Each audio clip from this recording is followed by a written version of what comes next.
the best conversations are the ones that are curious, right? Like you're asking good questions and continuing in that friendship because you're genuinely curious to know about the situations in their life, know about their heart, know about what, like, how did God make this person, and like how amazing is it that they're in my life now? Like there is a gift of the person in front of you, and I think as a friend, like we as a Christian, that's like the best thing that we can do is just simply delighting in the person in front of us. Welcome back to the Come Holy Spirit podcast. I'm Tom Wynn, and joined with my dear friend Daniel. But also today we are so lucky to have Eve Rosemary with us. And Eve is a Catholic communicator. She runs the Everyday Saint, who really enjoys and experiences and offers the faith in a way that's so tangible for young people, but also provides us an example of, well, how can we be a saint every day, not only through social media, not only through the way we live chastely, but also through friendship. And Eve, how's it going? How are you? Oh, I'm doing well. Yeah, no, I'm so excited to be here. So thank you for having me. Could you briefly talk about the mission of the Everyday Saint and also what everything entails from your podcast to the talks that you give all across the country? Yes, so the Everyday Saints started about 4 years ago as I was a sophomore in college, and I went to Benedictine College, great Catholic college, go Ravens. And while I was there, I just was so impressed by the faith of the people around me. Just seeing like people my age going to daily mass, praying the rosary, like really taking part in these worthwhile devotions that I'd like never seen people my age really do before. And so, knowing how isolated I felt in my faith as a young person before getting to Benedictine, I started the Everyday Saint podcast, just interviewing your everyday saints, your everyday young people about their faith life. And that's really where the ministry started. And since doing that, I've obviously graduated from college and then was able to take this podcast ministry and turn it into a speaking ministry. So now I'm a chastity speaker and I travel all over the country talking to middle school and high school students about chastity, virtue, authentic love, why that's important, especially because I think that relationships really reveal how we view like our identity and our sense of being. So I really try and capitalize on that topic in particular to tell kids about God's love and how intentionally loved they are and how detailed their God is in their lives. So that's what I'm able to do full time now. I do some social media ministry as well, and I just love every single day that I'm able to go on this mission. I love that so much. It sounds like the work that you're doing is very impactful and it's very specific to like actually helping people grow to becoming saints. So funny because growing up, when I would hear the word saint, it's like something so unattainable, like unreachable. It's like, oh yeah, like those saints, like one day, like yeah, they're super special, like people, and I mean, there's only a couple of them that are ever going to exist. And then as a kid, like that's the mindset that I had. But then growing up and then coming way more into the Catholic world, it's like no, like we can be saints. We're called to be saints, and like what does that look like? So I think that's really cool that the work that you're doing is guiding people towards that, but also interviewing them and calling them like, oh yeah, I'm just talking with some future saints here. I think that's really awesome. Everything that you have going on there. Yeah, thank you. Yeah, I've just been so inspired by it. I feel like that community aspect in general at Benedictine. In fact, one of the things that this story, I was reminded of it when you were talking. There was a girl my freshman year who all of her contacts in her phone, she puts their name, right? But she always puts Saint before it. So it would be like Saint Daniel or Saint Tom. Anytime like she puts a new contact in. I was like, that's such a good idea because it's already like that recognition of like, oh, there's like holiness within this person and like already calling them to that level of sainthood and just like making it attainable in the sense of like this is what we're all called to, right? Like not attainable in the sense like oh it's an easy path, just in the sense like God gives us the grace and the strength to do it if only we're open to it. And that strength and desire for holiness, I think, is so much more beautiful when we see it in these college students and these college grads. Like for you, Eve, to say, I'm going to take a shot on this, and whatever degree I get from Benedictine, I'm using it for evangelization and not just to be like, okay, I'm going to go on to a trade, but there's a gift within me that is so beautiful that I am going to use it for making and forming saints. Like, I think that's an incredible gift and an incredible journey to partake on. hmm yeah, it's kind of a wild ride, right? Like I'm traveling pretty frequently and I'm doing all the fun things like that, but it's definitely like And one of those things that when God calls you to it, like you can't say no, right? Like there's something about that like calling from God where you feel very confident in it. And I've definitely had that experience with this ministry.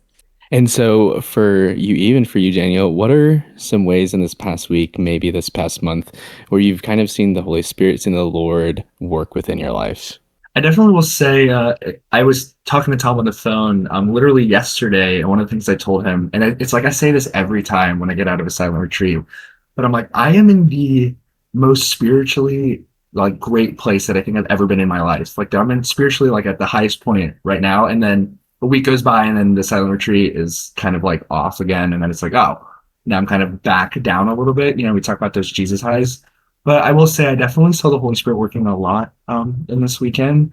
I was able to just reflect more on the friendship aspect of my relationship with God, which is perfect for today. We'll get into that here in a little bit. But just actually seeing him more as a friend of mine and being more open and honest and trusting. Something that I had learned a couple of days before silent retreat is this parts prayer and just talking to God like, hey, part of my heart really does not want to be in holy hour right now. But part of my heart really does want to be here. And it's not that we're telling God that we don't want to be with him, but if our emotions are in the front of our words and they're already in our brains, and God already knows what we're thinking. So it's like just put them out there and talk to him and be open because there's no point in hiding. So I definitely saw the Holy Spirit so much in that this weekend. And yeah, just a little bit of a shift in prayer. I think this next couple of weeks is going to be really good for me. But yeah, what about you, Eve? Yeah, oh, that's awesome. And yeah, I can definitely resonate with that, like going on a retreat and coming back and it's like, okay, how do I get these things to like actually last, like these practicals to really last? Something that I noticed this past weekend or maybe the weekend beforehand, I was traveling for some speaking things, and honestly, I was just at a point where I was feeling a little burnt out, even though like I obviously do love what I do, but I've probably since November been traveling almost every other weekend, like and had like some crazy travels with like the weather and just haven't been like present and home for a little bit that I could actually decompress and like really reflect on some of these experiences that I've had. And I was sitting in mass about to like go give a talk and I was like, God, I'm just feeling so tired right now. Like I was working on a puzzle all day today and all I want to do is go back and do that puzzle right now because I'm just feeling a little bit at my wits end a little bit, just a little burnt out. And as I was just sitting in mass, I was just given this reminder that it's like this is not meant to be my own strength. Like, I'm not meant to do this on my own. And if I am doing it on my own, I'm doing it wrong.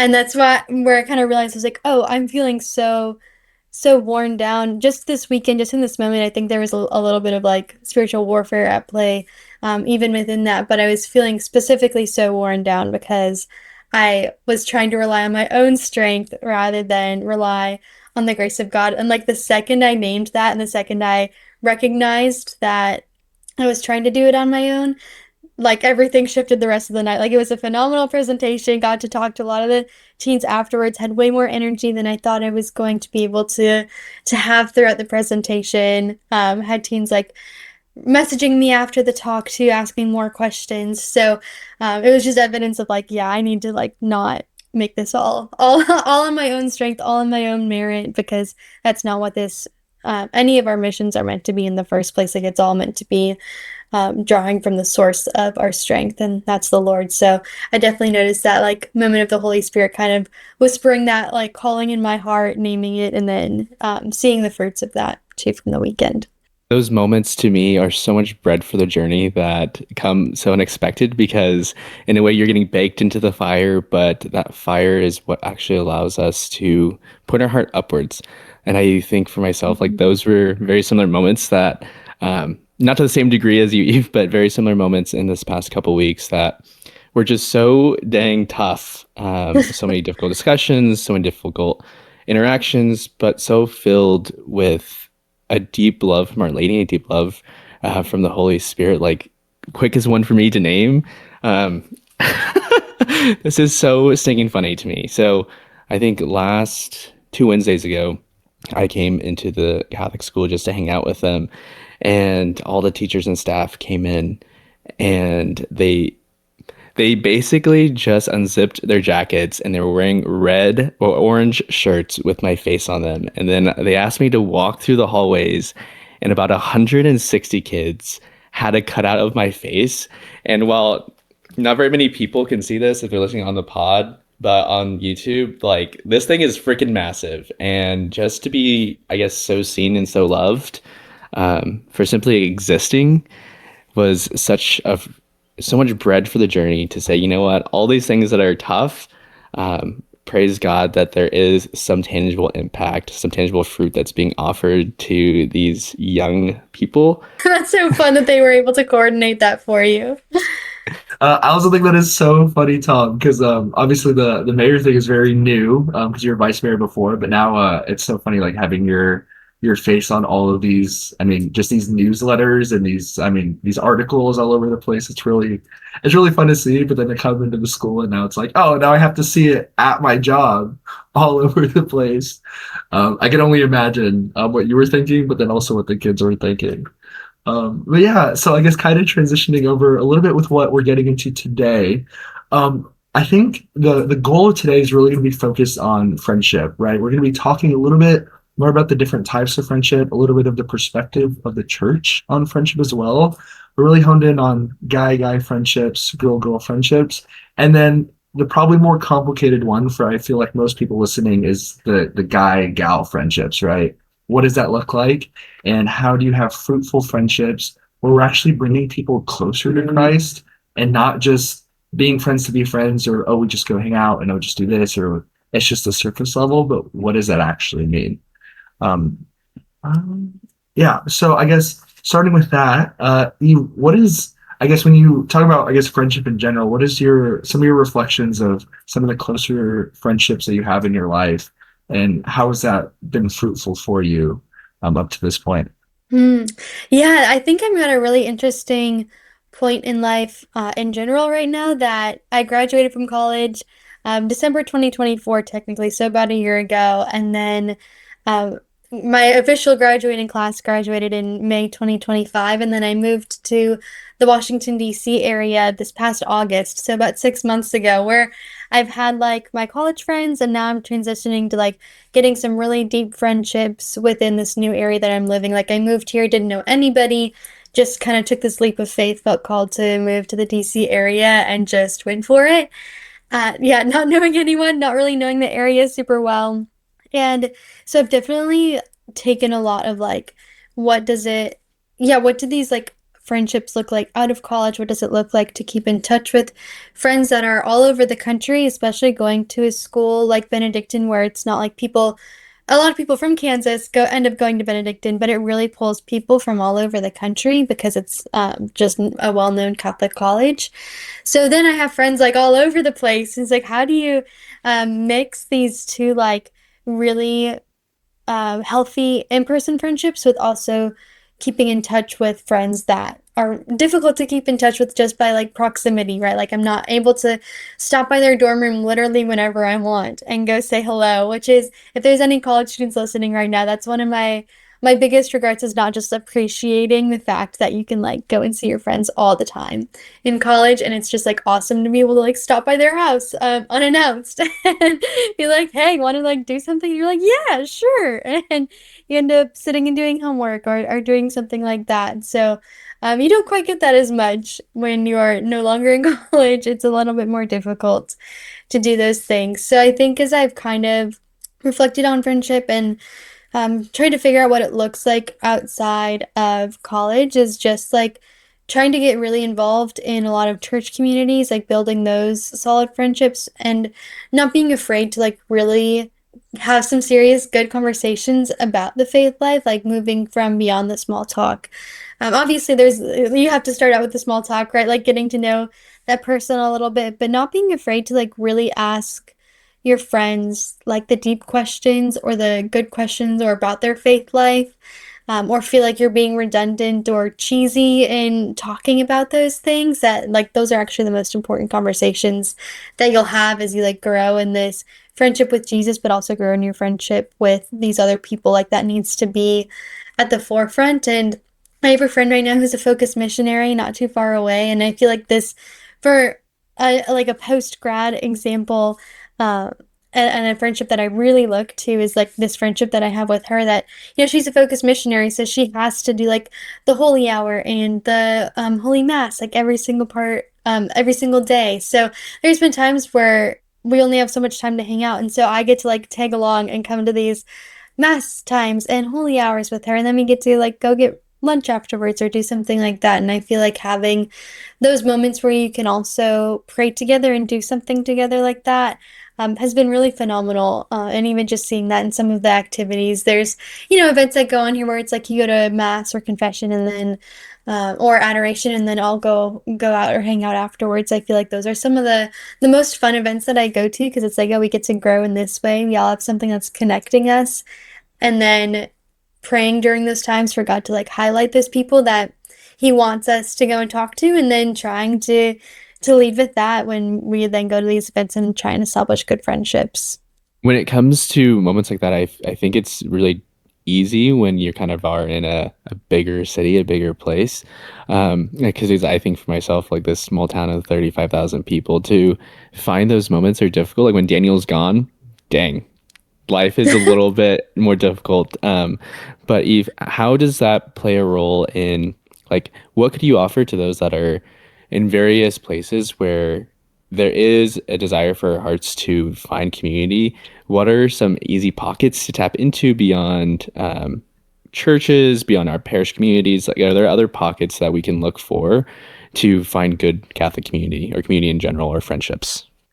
Yeah, I think this is like a good advice for anything. It's like do the things that you enjoy doing and see who you meet along the way, because then like there's no time ever wasted if it's something that you enjoy doing, to go and do those things.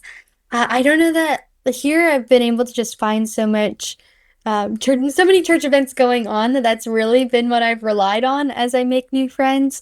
But also just advice to like be patient with yourself and give yourself grace. Like friendships take longer than we think that they do. Like we look at our friendships and we're like, oh, like I had this great friendship, and we forget that that's been like 4 years in the making to get to the point where you're at now. So know that like friendships do take time, that you can give yourself grace, give yourself time to like look for those friendships, and also like don't feel the need to replace community where you already have it. So I think there's this temptation where when you graduate college, it's like, oh, I have to go find like this new community. Like, don't forget that you did build community in college, and like you can have some really strong friendships then. And just because you're not in the same area as them anymore doesn't mean that the friendship is not as strong. Like, you can still rely on that person and still turn to that person for good community while still finding the in-person community. But like, keep in mind, like, there are probably pockets of community that you've already established that you don't want to forget about, that you don't want to neglect, just with the temptation of like, oh, this is like the new and the upcoming and the exciting. Like, no, there are still some really strong friendships that you probably do have that you still should invest in, because you guys have built a good foundation together. So you can always rely on that as well. Yeah, I feel like that is a very easy thing for people to forget is that you're when you go to a different city or you go and you pursue different jobs, that you can still go and talk with and communicate with your friends from that you, like you said, the pockets of communities that you made back in your home, like back where you were at college or wherever that was. I mean, for example, I mean, like with Tom and I, we live, I guess, only 3.5 hours away now. It used to be 5.5. It's a little bit closer, but I'm a little less accessible now than I was when I was farther away. But we still have that bridge of community and that friendship throughout, even being at a distance, or even like all the friends that I've made either like Kansas City or back in like my hometown where I grew up and all this stuff. It's really important to still go back to that. I think that's awesome. And yeah, a really good point too when we talk about friendship, is that I think some really good points that you were making as well that kind of illuminates that like holy friendships make joy and holiness feel natural, right? We're bringing people closer to Christ in the things that we do. And there's a lot with that as well. I know, Tom, you were wanting to touch a little bit on that. Yeah, and kind of as we kind of transition here into one of our first big topics is like, what do we even mean by friendships in general? I think the easiest way for me to view friendships simply is that from the very beginning, God has created us in relationship with others. We see them at Adam and Eve. We see that in the creatures of the world, but we also see that in the whole love story of the Bible. So genuinely, friendship is a gift from God that simply allows us to experience his love through another person. And I have felt this be so much more real. I had a conversation on the flight back from Rome, and it was this idea from her that like she hates photos and mirrors, not because the photos and mirrors are really bad thing for society, but actually the photos and mirrors, when we view ourselves in a photo or in the mirror, we only view ourselves as an object of an other. We don't get to see ourselves. And the best reflection we get to see of ourselves is through our friendships. That's how we can see the Lord better, is how we're reflected and mirrored through the friendships we form and the love that we have. And for you, Eve, how have you seen the fruits of your friendship? Like, what would you point to in your friends to say, I am glad you're a good friend? Oh, wait, that's a phenomenal question. I think it's so interesting too because it's like that's our friends are probably the people who sometimes see like the truest versions of ourselves. Like we can't see that in ourselves. Like they pinpoint things in us that we don't even recognize. Like a compliment that they give you that you're like, oh, I've never like seen that in myself, but it's like amazing that this person can see that in me. And I feel like that's a really healthy part of friendships that like as I've tried to become a better friend is like noticing the little things about my friends and making it a point to say something when I do notice those little things about them. I think is yeah, I've seen that reflected to me in friendships that like I too then want to reflect that. I think intentionality is huge as well, especially for those friends, whether they're in person or those long distance friendships, like being really intentional about uh, friends who send a message at like the right time or like know something, remember a certain date, remember your birthday, like little things like that, I think go a long way in friendships. And I think, you know, we serve a God who's very detail oriented. Like he knows all the little details. He made all the little details specifically. So I think something that really resonates me with me in friendships is kind of that intentionality of time, right? Like putting your phone away and just being fully present to the person in front of you, being really curious when you are with that person, like the best conversations are the ones that are curious, right? Like you're asking good questions and continuing in that friendship because you're genuinely curious to know about the situations in their life, know about their heart, know about what like how did God make this person and like how amazing is it that they're in my life now? Like there is a gift of the person in front of you and I think as a friend like we the best thing that we can do is just delight in the person in front of us. Like as a Christian, that's like the best thing that we can do is just simply delighting in the person in front of us. And the deeper and deeper you grow in friendship, the more and more you have the capacity to do that because you know the things about this person that are going to help you delight in them so much more. And it's also like a test of time, right? Like, can you still continue to delight in this person years down the road? And um, after you see like the good moments, the bad moments, and everything in between. So really just, yeah, coming at this person with a sense of compassion and curiosity and intentionality, I think are some of the key points in my that stick out in my mind when it comes to friendships. I think that goes really well with the St. Augustine quote that I saw. It was, "There is no true friendship unless you weld it together between those who cling to you with a charity poured forth in our hearts." And I mean, you're illuminating just like all the, like not just like the servitude action, but also just the like the little things of like getting to know somebody and actually remembering things and being there for each other and actually like doing what's better for your friend. It was really cool. Like a handful of episodes ago, Tom and I talked about this sacrificial type of love that when we talk about like what it is to love somebody is to sacrifice for them. And I feel like a lot of times when people see like friendships, they might see it as like a lesser form of like, oh, it's not a romantic relationship, it's just a friendship, but it's not this like lesser love, because it's one of the main ways that God forms the heart for us to actually have a relationship with each other. So we were reading the Vatican II documents for one of my classes. We're reading the Word on Fire, Bishop Barron. So he like goes through and he talks through all of it. And literally in the first document from that, they have from this Deo Verbum in the first chapter. So right after the introduction, he literally talks about how out of the abundance of his love speaks to men as friends and lives among them. So basically talking about how God's goal is literally to speak to us as friends to be able to like deepen that connection. So it just goes and illuminates back to, well, obviously he wants us to speak to each other as friends as well. And like that is this love that he's showing us through calling us to be his friend also. And it's also really helpful to kind of think about, well, how do friends even form? And I always reflect on Aristotle's writing of what allows friendship to flourish is through proximity and activity. And you've talked about this, like the proximity you have from knocking on your door to your roommate on your dorm, but now it's a little bit harder because the proximity is so further away. But good friendship is formed when we are finding opportunities to be proximal, whether that be through phone calls, whether that through actually visiting them, but also through generating activity. And something that Pope Benedict XVI, that I actually came across this a couple of years ago, just reading on a couple of his general audiences. He talks about friendship is a communion of desires and of wills, and that a good friend, like how I see myself with Daniel, is that he is another version of myself in a way. And that this spiritual friendship is that we all have this shared knowledge to do God's will. And I've always been so grateful to find opportunities. And I think, not to be too prideful, I think the Lord has offered me a gift to find ways to build those connections much quicker. And I think that if I hope that one day my future children can see that same aspect in how I interact with my friends, where they're like, wow, like I hope to be good friends like they are. Like that would be incredible. Hmm.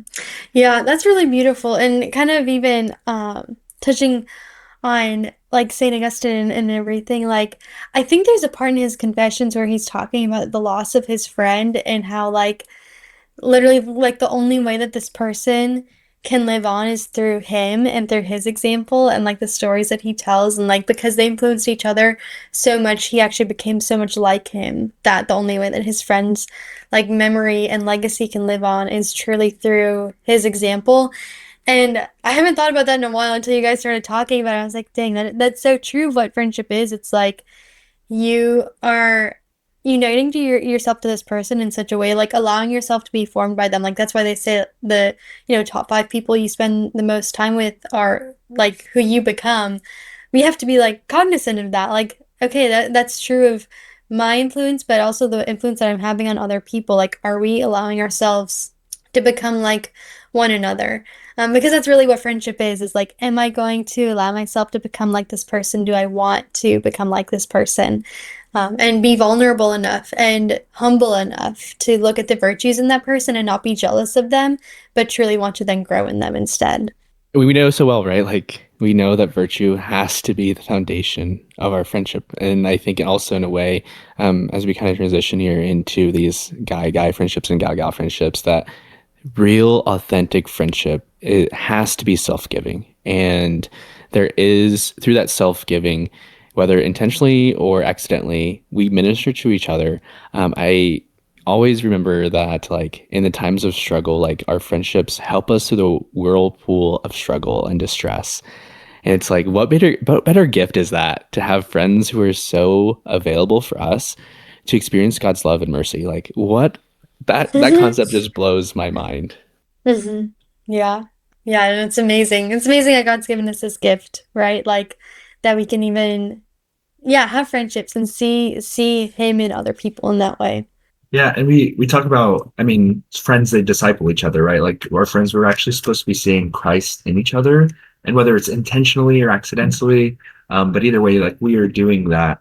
And I feel like a way that I really see this in my day-to-day life, especially being here at seminary, it's so cool that you don't guys that I probably would have never hung out with ever in my life. They were one of the priests was giving a homily, and he was like, "Look around." He's like, you guys probably would have never hung out with each other, but you're here with a common purpose and a common mission. And I've actually become really deep and good friends with these people. And it's cool because now, like, we have formed friendships and we're actually bringing each other closer to Christ in ways that we're not even realizing. And sometimes, yes, it's intentionally, and we're praying for each other, we're praying together. But sometimes it's in, oh, hey, let me do that dish for you, or oh, hey, you need this from the fridge here. I'll just get it ready for you. And it's in those little ways. And one of our good friends that I think you actually know, Juliana, one of her favorite quotes, I can't even remember who it's from. So it's a Juliana quote for me now. She says, the only people that you can bring to heaven, or the only thing you can bring to heaven is other people.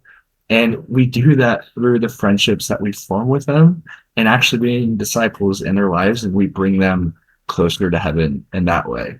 Another Vatican II thing, I know I'm nerding out, but it says promoting Christian friendship among themselves, they help one another in every need whatsoever.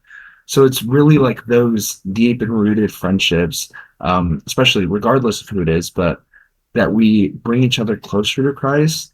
And we have to be very intentional, like you said, right? To five people that we spend the most time with, like who we spend that time with, but also with how those interactions are.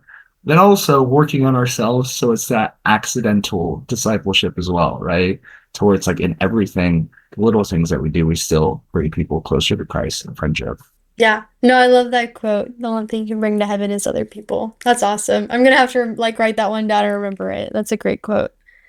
So as we kind of dive a little deeper into this gal friendships for you, Eve, what are the fruits of that for you? How have you seen your heart and others grow so much closer to the Lord as you build these connections with your gal friends? And how is that elevated and kind of different from your relationships with your guy friends in that way? Hmm. I feel like women have this really unique capacity to be life-giving. Like that's kind of one of the fruits of, I feel like that's like almost the definition of femininity is like life-giving. And so my gal friendships, I feel like that's what I see the most. Like that's kind of a mark of a good friendship in my mind is like, is this life-giving? And by life-giving, I mean like, fruitful in the ways that we think about it, but like the Lord says, the scripture says that our words have power over life and death. Like, okay, do we speak highly of one another and highly of other people, or do we gossip and judge other people? Like, it's really easy for girls to fall into that. So, like, are these friendships truly being life-giving through our words, but also through our actions? Like, do I sense in myself being a better person, looking for the moments where I can be more life-giving, more selfless, more, yeah, just more giving of myself? Um, in those ways. I feel like those are definitely like tenets that I see in these girl friendships, and especially because I think that you can bury your heart so much more freely in these female friendships and community that yeah, those friendships are so important for me to like discern what God wants me to do in my life too, and like to be there for a friend to like also help them discern what God desires for them, and just being able to listen with this open mind and open heart and like truly figure out what God is trying to maybe communicate to that person, and just being able to really intentionally pray with them and listen to them and hear them out. I think more than anything, girls, we need to just like kind of get it all out a lot of the time. And so I definitely sense that in my female friendships, that's like just this moment where we get to rely on one another and then hopefully give advice that like leads us closer to God and being able to just receive and be open to the person who's in front of us. Yeah, it's really good. I think it's definitely some differences that I see with like how girls interact with each other and how guys interact with each other.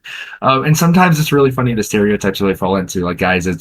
They're like, oh, like we just got to go and like just get it done, like just like that rock solid, like just there's stuff like that. But then it's also there is some more emotional aspects I think with both different types of relationships as well. I think something Tom and I have talked about as well, just like the accountability aspect, like you said, like with your friends and actually like helping them to yes be better. But Tom, we had always talked about like this thing. It's like the 24-hour rule. Like you do something really dumb that you're not supposed to, that goes against like whether it's let's say you're dating a girl and you go and you cheat on this girl, no bueno, right? You're not supposed to be doing that. And it's like, hey, I love you so much. You have 24 hours to tell her I will, because that's not okay. And it's like actually, and a lot of times in day-to-day society, people are like, that's screwed up. Like, why would you do your best friend like that? It's like, well, he's surely my best friend. I expect the same treatment, that he's going to hold me accountable. And the people in my life that are around me that are actually very impactful on the things that's going on, and that would be very impactful for their lives. Like, it's not okay for me to just be screwing that up. And it calls us to be better as well in that. Tom, I don't know. Do you have more, I guess, more reflections on the, I guess, the guy friendships, and then you can transition a little bit over to the, I guess, the guy gal friendships? I do actually, and I think that for myself, as I witness friendships that you have, even in the Gaga realm, I actually have a deeper appreciation for my guy friendships. I also am also remembering and reflecting on that the way in which gals interact with each other are so much more mature than guys are until a certain, I think, degree sometimes, but that's normal. It's fun, it's healthy, normal. And so then for myself, I think, well, how ought I be able to talk to my guy friends? How can I elevate our conversations to move past always talking about things and talking about things that are worthwhile? Because I think for gals talk about relationships and guys talk about things. That's how we bond. And the reality of that is okay, and that's good. But I also know that just like within my friendship with Daniel and my other guy friends is at what point of holiness are we willing to be accountable for each other? Because my desire for Daniel has to be stronger than my desire to simply just be his friend. Like I want him to get to heaven, and that means that we both need to work together to get to heaven. But sometimes we fall short, and I'm grateful to know that there are certain experiences that only a guy and a guy would relate to. Like for example, we were going to Rome, and something that kind of popped up is like Daniel's like saying like, okay, if we invite our gal friends to come with us, there's a different degree of seriousness we have to take. Like we have to take a degree of seriousness to be on the lookout for things when we're walking. We can't be lackadaisical and simply just going to this bar or going to this church. Like the way we view, and I don't want to use the word protect because that means like gals are can't do themselves, but it's more of look out after. And there's a different degree that I have to have a responsibility for. I think that gets elevated simply because I'm around another good and holy friend. Hmm. Yeah, I actually really appreciate that you guys have brought that up and recognized that in your planning process too, because it's like I would imagine the girls would kind of go into it with the mentality of like ready to hear you guys out and ready to like have the deep conversations, and then you guys come at it like, okay, how can we like look after these girls? And like you need both, right? Like that's like a um good indicator for both ends. Like we're both looking out for each other and the capacity and the ways that like it was uniquely given to us. Yeah. I think a really cool story of this guy gal friendships. We get a lot of examples of this in just the holy world, the Catholic world, and the history of the saints. But one of my favorites is actually of Saint Francis of Assisi and Saint Clare, which is so cool because so Tom and I and a couple other friends, we had the opportunity, like we talked about going to Rome. We took a pit stop, went to Assisi for a couple days, and it's just so cool. They both have their own dedicated churches, and they have both of their bodies like in like on display in the basements of both of these churches, beautifully set up. And it's like the thing that you go and see, the people that you go and see when you go to a CC. It was really cool about their friendship is that they're literally the gold standard for like spiritual platonic love. Claire was inspired by Francis's just radical poverty, and she ran away from her wealthy family, everything that she had going on, to go and pursue this mission that he had. And they're just this great example of what it's like to have this friendship of a guy and a gal where they're literally just bringing each other closer to Christ. And with that, though, their friendship brought a lot of other people closer to Christ. One of our friends, his name is Vincent. Him and I, we had the opportunity while we were in Assisi to go down to the convent where St. Clare lived and just like walking through all of the rooms. And they literally had a sign on the floors where St. Clare died. That's literally what it said. It's like where she died. But just being able to experience all the stuff that they had built and just to think about the conversations that were had here. And then when Francis and Claire, they would like go off separately and then they would go and like have their conversations from their different perspective areas, like just all the work that they were able to do in such a small town. But it's just so crazy how elevated it was.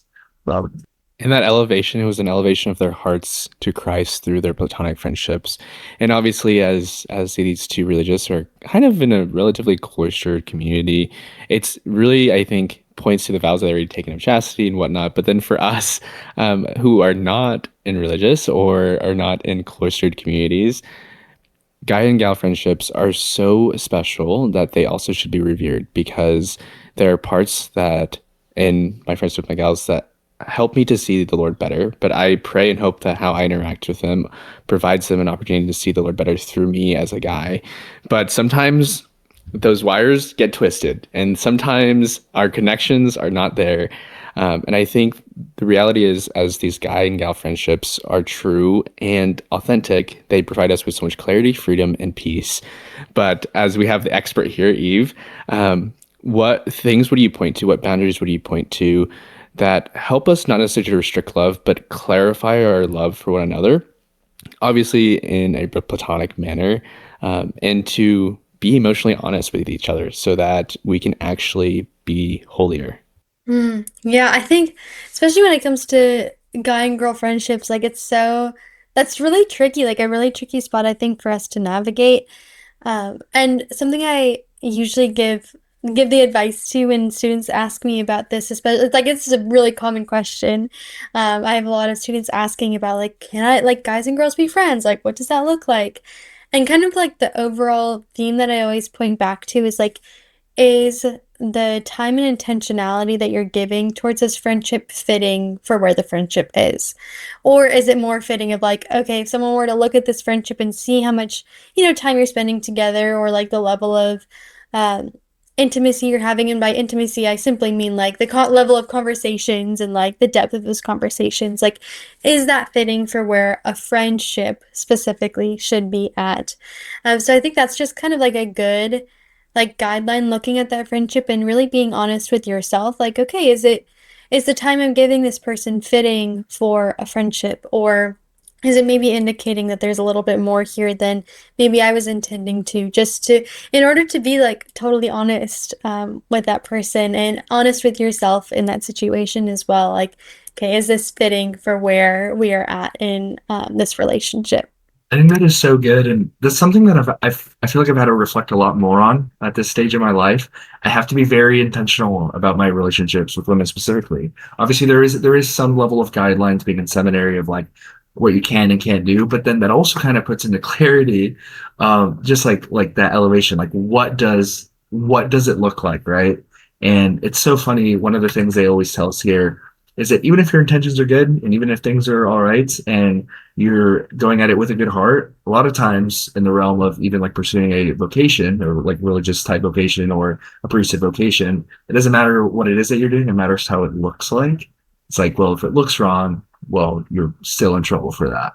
But I think it's so cool that you reflect on being really intentional, like how much time you're spending with the person and what that looks like, and just setting, I mean, honestly, those emotional boundaries of, hey, we're not dating and we're not married, obviously. Like we're just in this friendship here. And like, what do those boundaries need to look like? Have you, I guess, have students ever asked you on how, like, if you've been working on, like, they've been working on setting up those boundaries of what would be a good approach to take? And I guess what that should look like, especially, I mean, even with people like our age, like, what should boundaries and those friendships even look like? Mm-hmm. Yeah, I don't know that I'm necessarily the expert on guy girl friendships as much as I am like I have a lot of good girlfriends. I think that's where I focused a lot of my time and attention. But I would say generally like you probably shouldn't spend a whole lot of one-on-one time with someone of the opposite gender. Group settings are great. Like group settings are wonderful, and I feel like they really bring out like goodness in a lot of people. You can still talk to someone one-on-one in those group settings. That in general just makes it a little bit easier to not like blur the lines in your mind, right? Like a lot of times the boundaries that we have to put in are more preemptive rather than like, oh, just because you hang out with a guy one on one, therefore means that you like him. Like, no, like that's usually not what we mean. But you have that boundary in place so that nothing gets confused down the road. So I would think more likely than not, you probably want to like back up the line further than what you think is always necessary. So that's why I say like group settings are probably the way to go with guy girl friendships, or doing things all together.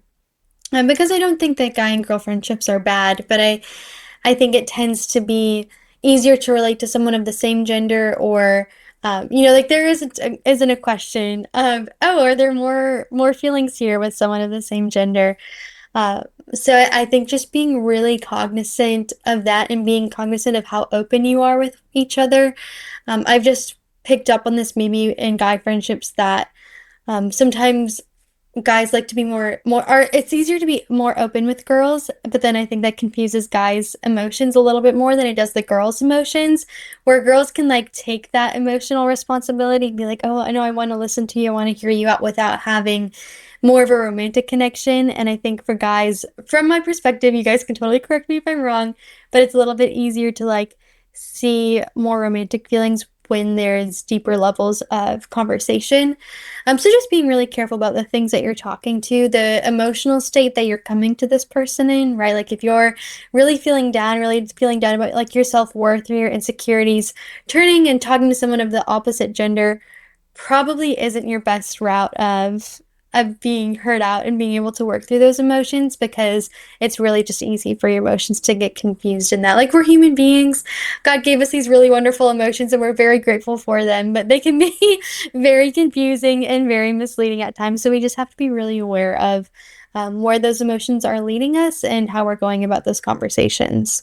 Yeah, when it comes to emotions for a guy, I think I can safely speak on the behalf of a majority of guys that we are dumb. And so, um, as terrible as it is, like I think it's true is that like Eve, you were pointing to, yes, that gals are able to take on this emotional responsibility a lot better than guys are. Like when it comes to conversations that are super emotionally deep or a lot of depth to the issues at hand or whatever they're struggling with, or even for myself, whatever I'm struggling with, it's hard for a guy not to confuse that for, oh, is she sharing this because she likes me? Like that, it's not necessarily even because he or she may not have like deep desires or emotions for the other person, but simply because, oh, they're sharing something very personal, intimate, and they trust me enough. Therefore, in a guy's head, oh, they must like me. And so I think things like that are so real and so true. But St. Francis of Sales, in Introduction to the Devout Life, that he really points to the fact that we have to love everyone with a deep love based on charity. And we need to also form friendships with those who we can share virtuous things with. I don't think it behooves or benefits myself to pour out my deepest, darkest secret to a gal. Like that is not something that is emotionally intimate or fruitful for friendship, but it is good for us to care about gals. It's good for us Hmm. to, for the gals to care about guys. I would hope so. But Hmm. those intimate moments are sometimes only reserved for those of the same sex or specifically with the Lord. Right, yeah, and it's just like that determining of like who's the best person to come to this with. And it's always firstly Jesus, and then I think Jesus will probably then guide you to the right people to talk to. 100%. And I totally agree. I think that's going to be really fruitful and beneficial. I mean, we should say that. I think it's going to be really fruitful and beneficial for a lot of people just with what you shared on perspective and stuff. Because it's really easy, like you said, to blur the lines with a lot of things. And like you said, the person that we should always go to first with all of our needs, wants, desires is Christ, right? And, and I mean, for me personally, it's always that like time in holy hour. I know that's something that I always encourage for people, but not always something that people can go to all the time. But I mean, he's there present in our hearts all the time. We always talk about God being, I mean, his language of silence, like he lives within our hearts, and we just have to dig deeper sometimes to find him and build that friendship. So when we do have something going on, he can be the person that we go to first. And then, yes, like you talked about, a lot of times, Tom, yeah, it's probably not the best thing to tell our deepest, darkest secrets to somebody of the opposite sex for sure. Probably would not be the most prudential decision. Um, Before we leave, Eve, do you have any last closing reflections or thoughts, or anything you didn't have a chance to share? Yeah, I think we didn't maybe touch on this quite as much, but just like that friendship with Jesus, first and foremost. We kind of got to bring it up at the end, but like that's really where the foundation needs to be. And we need to process a lot of these things and a lot of like the reasons we turn to friends, right, are for that like process. But in order to see the beauty of the person in front of us, like we have to see the beauty of the Lord. And then he like highlights even more so the beauty of someone who's in front of us. And so we can always rely on that, rely on him, ask him to reveal to us who it is that he sees us growing in closer friendships with, and also just revealing the people that he wants us to interact with on a day-to-day basis. Like pay attention throughout your day, in the little things like waiting in line at a coffee shop, or whatever it is that you're doing. You can pay attention to those moments every day and just ask God to like highlight and illuminate. Okay, God, is there anyone here that you want me to talk to? Just like super briefly, or like do something nice for, or make sure I like hold the door open for this person while we're here. Whatever that may be, found that on your friendship with God first, and those things will be made clear, because God is, He's merciful and trustworthy, and we can always go to Him, and He honors those requests. And, like Eva said earlier, it takes time, right? It's not just going to be one overnight thing. Just with even with any friendship or relationship and friendship with Jesus, it might be very overwhelming at first to just think that, oh, like why do I not have this figured out, or why do I not feel any friendship or relationship with him?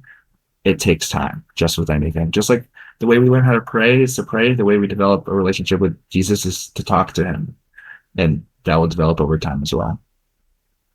And you are so right, Eve. And our relationship with the Lord, or friendship with the Lord, has to be first and foremost, because that friendship flows out into all of the other friendships that we have.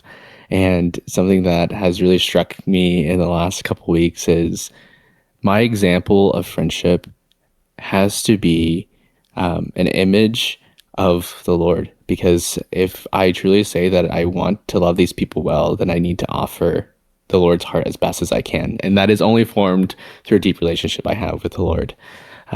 But we will have to close this episode. Please, please spend some time listening to the Everyday Saint podcast. Find Eve all over social media. Check out her website, theeverydaysaint.com. And also, if you are looking for someone to come chat with your high school, middle school kids, book Eve. She has been fantastic for us and has been such a joy for us on this podcast. Eve, thank you so much for joining. We are so grateful for you. Yes, well, thank you so much for having me, and I look forward to, if there's anyone listening that wants to be in touch, feel free to shoot me a message. I'd love to keep the conversation going. So thank you so much for having me today. Of course. And for our audience too, please remember to pray for us, pray for Eve. Know that all three of us are praying for you guys. And this has been the Come Holy Spirit podcast.